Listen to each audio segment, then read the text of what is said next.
riquíssimas para ser comercializada nesse território. Ah, gente, o povo não tem como comprar essas coisas, né? Tecidos finos, joias, louças, coisas diferentes que o povo não tinha acesso, mas a realeza tem, porque já sugou tudo do povo. A realeza tem e a realeza quer. As mulheres dos reis, dos príncipes, elas querem essas coisas bacanas. É perfume, é tecido para fazer roupa. Elas querem. E agora, esse governante que não está nem aí para o povo que quer mais, o que ele faz? Ele começa a pegar tudo que o povo produz, além dos tributos, tudo que o povo produz, ele pega para trocar lá no comércio marítimo, pelas especiarias, aquelas peças bacanas que eles querem, que eles desejam, eles vão pegar do povo para trocar pelas mercadorias que eles querem. Isso vai fazer com que vai surgir no meio dessa população uma classe nova. Além dos miseráveis, porque esse povo vai ficar tão miserável, que eles não vão ter como plantar, não vai ter como comprar sementes para replantar. Como nesse momento está surgindo uma classe de comerciantes ali que vai fazer o intermédio, né? O câmbio, né? Vai fazer a troca. Essa classe começa a se dar bem, começa a ganhar dinheiro com isso, começa a emprestar dinheirinho a juros. E surgiu os agiotas na história. O negócio é antigo, hein? Começa a emprestar dinheiro a juros para esse povo que está perdendo tudo e hipoteca a sua terrinha. Só que isso aí vai virar uma bola de neve, eles não vão ter como pagar e vão virar escravos. Começa a entrar em cena a figura do escravo. Ah, gente, que maldade. O povo estava tão acostumado com aquela forma de vida onde tudo era de todo mundo cuidava de todo mundo, não tinha pobre, não tinha miserável. Agora tem até escravo. Olha só o ponto que chegou. Vocês não queriam rei? Olha aí. Agora tem até escravo.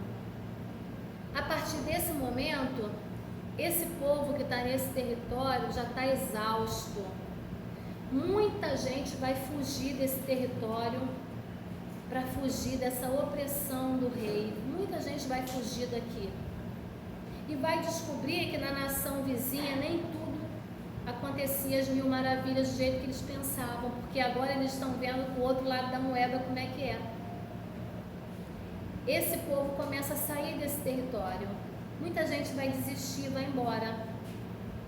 As pessoas que ficam viram as costas para Deus. E agora começam a cultuar esses deuses pagãos e começam a experimentar o culto estranho. Culto com adoração a várias imagens, culto com sacrifício de crianças. Como a gente estava falando no início, que o povo da antiguidade entendia que esses deuses tinham relação estreita com a natureza, com as estações do ano, com as coisas que aconteciam na natureza, eles vão fazer sacrifícios de acordo com a ira do Deus. Se o Deus está muito irado na percepção deles, o sacrifício tem que ser na altura da ira. Esses reis dessas nações pagãs, eles entendem. Esse barulho é onde, gente? Caramba!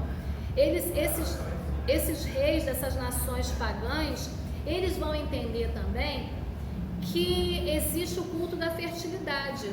Se tem época de seca, tem época de fertilidade. E aí a gente tem que cultuar também a deusa da fertilidade. E como é que cultua a fertilidade? O que é fertilidade? Vai estar relacionada com sexualidade também. É nesse momento que eles vão começar a perceber que o culto dessas nações também não só tem o sacrifício de crianças, como também tem a prática de sexo no culto, que se entende que o sexo é sinônimo de fertilidade.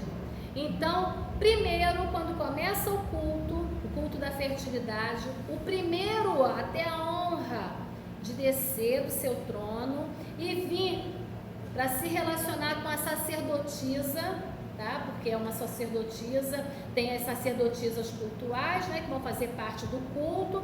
Ele é o primeiro que tem a honra de descer e ter a relação com ela primeiro, no intuito de garantir a fertilidade para todo o reino.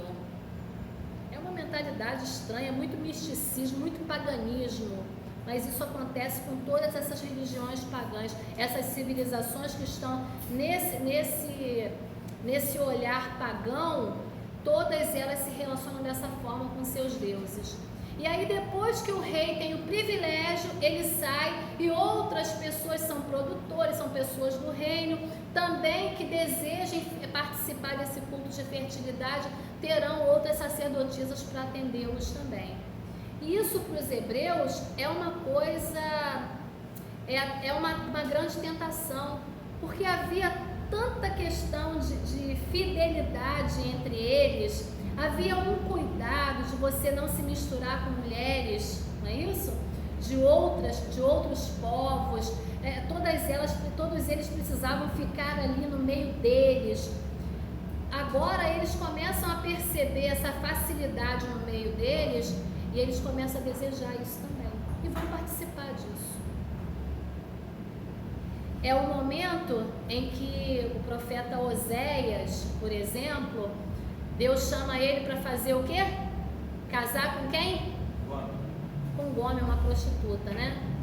Porque o profeta, lembra que ele tem que ser o representante de Deus na terra? Então ele tem que sentir aquilo que Deus sente. Deus olhava para a nação de Israel e sentia nojo, pavor do que a nação tinha se tornado. E para deixar isso muito claro, quando os filhos de Gomer nascem, os nomes deles deixam muito claro o que Deus pensa a respeito de Israel. Os nomes são terríveis. Um deles vai dizer assim, quando traduzido: vocês não são mais o meu povo.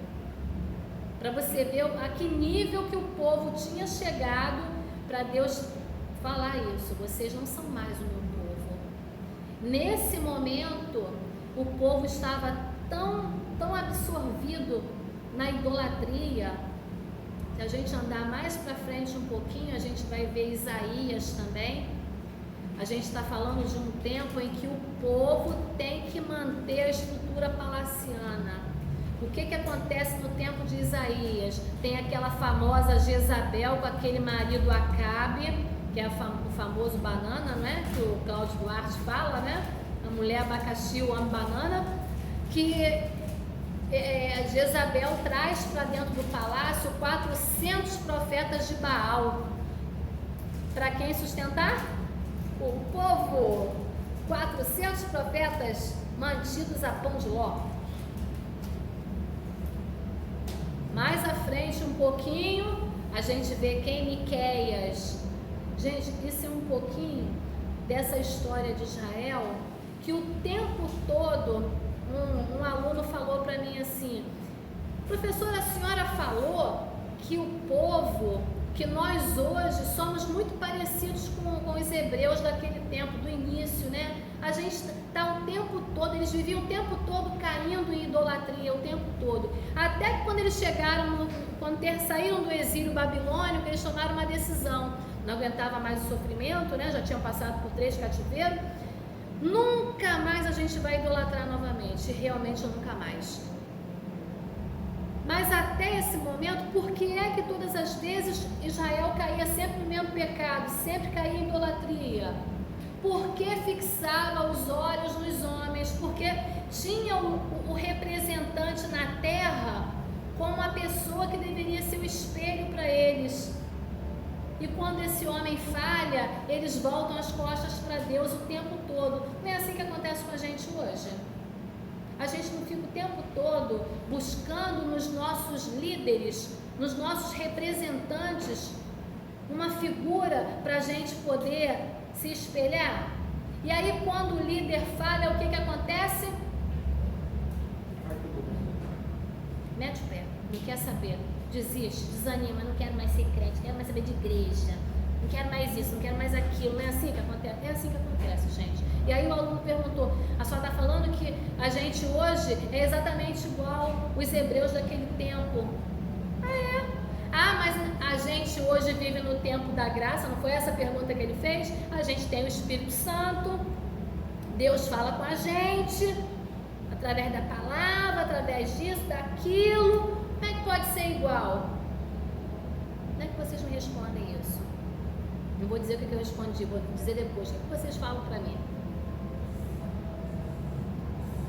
A gente compartilha a mesma natureza caída que eles compartilhavam. Também. Então não tem jeito. A gente é completamente dependente da graça. Aí ele fala assim, a gente hoje está no tempo da graça, primeiro. A graça já foi revelada desde o Éden, não é? Quando o homem decide comer do fruto lá, decide virar as costas para Deus e ser ele mesmo seu próprio Deus, o que Deus faz? Deus tira ele do Éden, fecha o portão e diz assim, para que você não experimente morte eterna. Isso é graça. Graça purinha, gente. Eu não quero que você fique distante de mim para o resto da vida, não. Vai ter um dia que a gente vai se encontrar de novo. Graça. Eu não quero que você experimente morte eterna. Graça. O tempo vai passando, a nação cai 599 vezes no mesmo pecado de idolatria. O que Deus faz? Continua amando do mesmo jeito e levantando profetas para chamar a nação à razão de novo. Ei, vocês estão caindo justamente onde eu já falei que não pode, que não é para ir por aí. Levanta, volta, ânimo, coragem, olha para mim. Eu continuo aqui amando vocês do mesmo jeito, apesar de quem vocês são. Graça. O tempo passou, a gente entende que a graça foi revelada em Jesus, né? A gente entende isso, que a graça só aconteceu no Novo Testamento. Não, a graça sempre esteve presente. Sempre teve. Eu olho para o povo do Egito querendo sair desesperadamente. Graça. Vocês são meu povo, eu amo vocês, não desisto de vocês. Vem cá. Graça.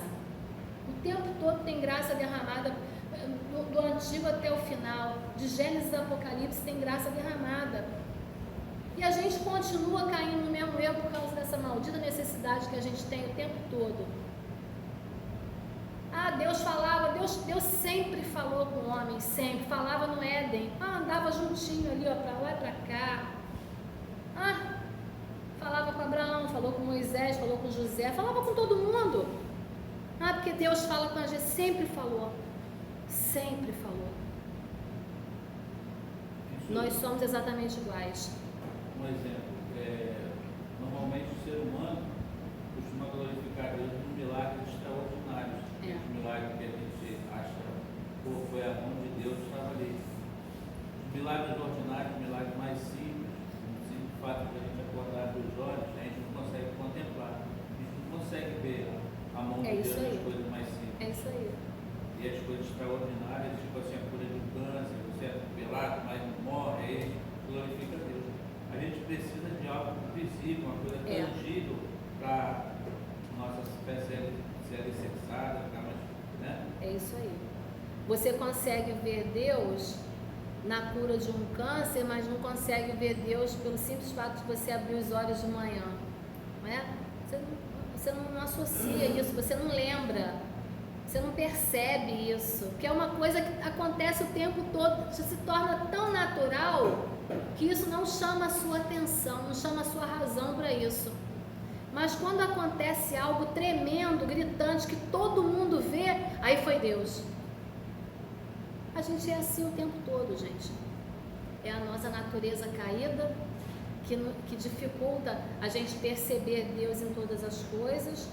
É a nossa natureza caída que vai fazer com que a gente o tempo todo fique fabricando os nossos próprios deuses, os nossos ídolos, para a gente poder olhar e dizer que é Deus. É a nossa natureza caída que faz a gente esquecer. O povo caminhou no deserto, caía maná do céu.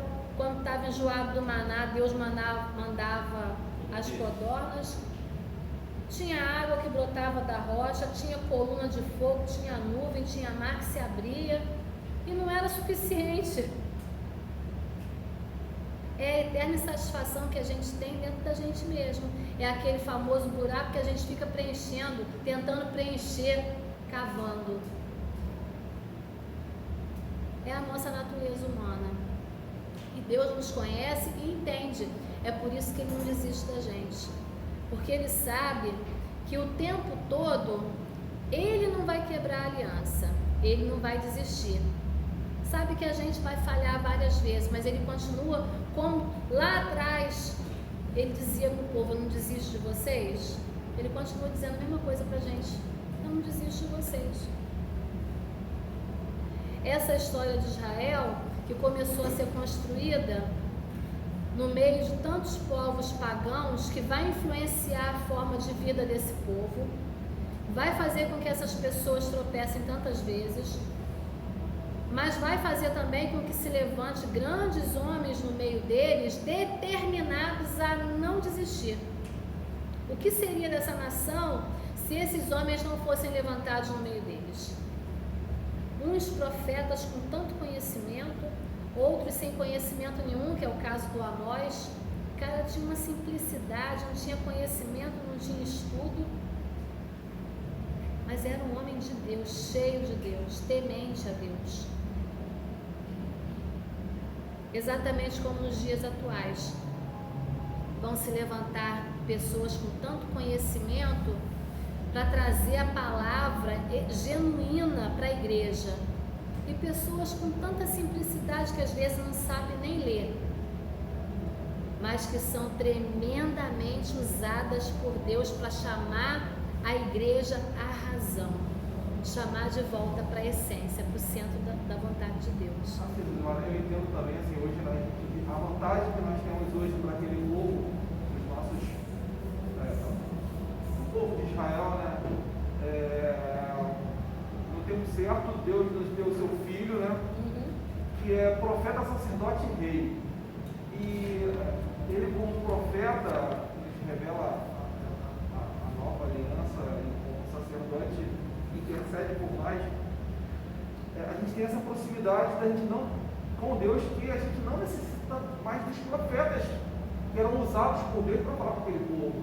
Então, nós temos essa vantagem. Quando o colega Lula fala sobre isso, vivemos na graça e não na era da lei, isso confunde muito, porque acha que hoje estamos assim, completamente livres do juízo, de tudo, e nossa, Deus revela a sua graça desde o Éden, desde quando ele fala para Eva que ela teria um filho que esmagaria a serpente. Isso é graça. Isso. Deu uma luz. Olha só, vocês vão ter uma luz, a humanidade que eu criei tem uma solução lá na frente, no tempo certo, no tempo da vida de Cristo aqui. É isso. Então, assim, aí. eu entendo a não necessidade hoje do profeta, porque o profeta já veio. Isso. O maior de todos. Essa é o meu entendimento sobre os profetas do Antigo Testamento e o maior profeta que foi o sacerdote e rei, que é Jesus Cristo. Vocês concordam que o Israel de hoje, que antigamente o Israel era só o povo chamado os hebreus, né? O Israel de hoje na nova aliança é a igreja de Cristo, tá? Somos nós somos o Israel de hoje. Vocês concordam quando a gente fala que a gente não precisa mais de profetas? Sim. Concordam? Exatamente. Qual era o papel do profeta naquele tempo? Trazer o povo para o caminho certo, o caminho da lei. Aí vocês acham que a gente não precisa mais de profeta? Não. Profetas iguais haviam no Antigo Testamento, cujo ofício era somente ser profeta, a gente não precisa. Não se tem mais, não existe mais. Mas pode levantar um profecia. Mas nós precisamos, dentro da igreja, digo a igreja de uma forma geral, pessoas que o tempo todo vão denunciar os abusos e vão chamar o povo à razão. Porque a gente nunca viveu um tempo em que tantos crentes precisassem ser evangelizados. Então a gente não precisa mais daquele profeta que vivia lá no Antigo Testamento, que tinha o ofício profético, mas a gente precisa de homens e mulheres que observem a conduta dos seus líderes e dos seus liderados e denunciem e chamem o povo de volta à razão. Essa galera que fica correndo atrás de profecia, essa galera que fica correndo atrás de objeto ungido aqui e ali, essa galera precisa ser chamada de volta à razão, às escrituras, a realidade do evangelho. Essa turma precisa ser chamada de volta a valorizar o sacrifício e a obra de Cristo. Quando a gente vai estudar as cartas paulinas, por exemplo, a gente percebe que Paulo, o que Paulo fez com o evangelho? Ele pega a pessoa de Jesus, a obra de Jesus, cada um dos seus ensinamentos, e ele transforma tudo isso, ele sintetiza, ele junta tudo e transforma em doutrina para a igreja, com um único objetivo: que a igreja cresça sabendo qual é a base da sua fé, cresça firme e forte, conhecendo os fundamentos da fé. Aí alguns vão dizer assim: Paulo não ficava citando os milagres de Jesus, como os evangelhos fazem, não é? Mateus, Lucas, João, eles passam o tempo todo citando tudo que Jesus fez. Paulo não fez isso por quê? Ele pegou tudo isso que Jesus fez, tudo que Jesus ensinou, quem ele era, e transformou, ele sintetizou, enxugou e transformou em doutrina. O cara era um filósofo, era muito inteligente. A gente estudando as cartas, a gente vai perceber que esse Paulo, ele é completamente diferente dos outros autores do Novo Testamento. Ele tem um olhar, um entendimento acerca da obra de Cristo que os outros não têm. Cara, muito inteligente. E tudo que ele escreveu serve de doutrina para a igreja até hoje. Até hoje. A igreja cresceu e se fortaleceu fundamentada nos ensinos de Paulo. Homem com profundo conhecimento da lei, né? Muito bom estudar as cartas paulinas. A teologia de Paulo é muito boa. Do que conhece como Antigo Testamento. Olha, eu enxuguei o máximo que eu pude esse material, tá? Falei sobre praticamente tudo. Na semana que vem a gente já vai sair desse aspecto aqui e vamos entrar de cabeça. Falta 15?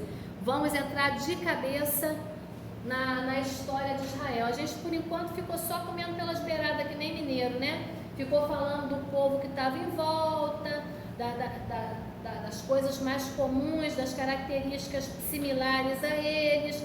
Mas quando chegar na semana que vem, a gente vai entrar de cabeça na história de Israel. Como é que foi? A gente vai falar até o momento em que Israel conquista o seu território e é reconhecido pela ONU como Estado de Israel, nação de Israel. A gente vai ver tanta coisa, gente. O sofrimento do povo, esse povo foi perseguido pelo mundo inteiro. Eu não estou falando só de nazismo, não.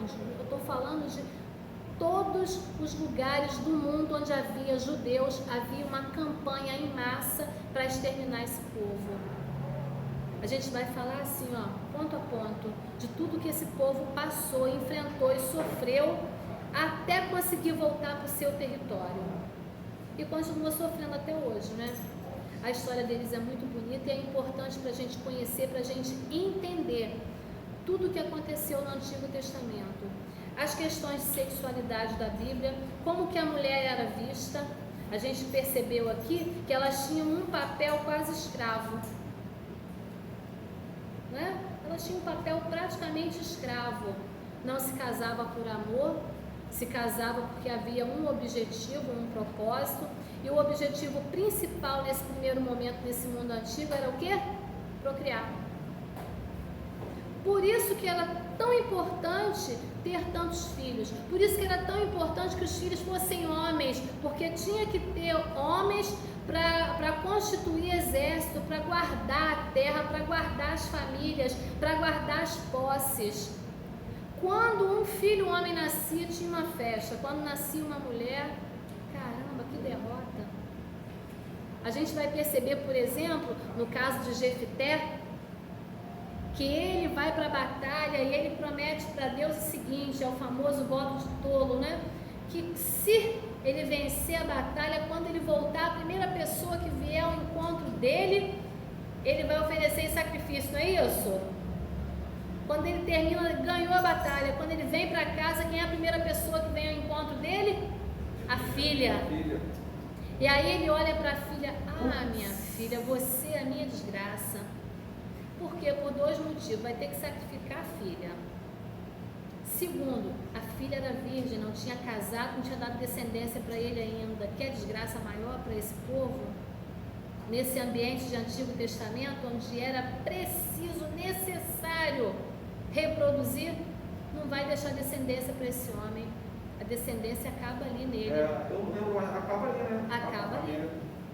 A filha morreu virgem. Não tem outra. Não tem outra, não deixou filhos, não deixou descendência.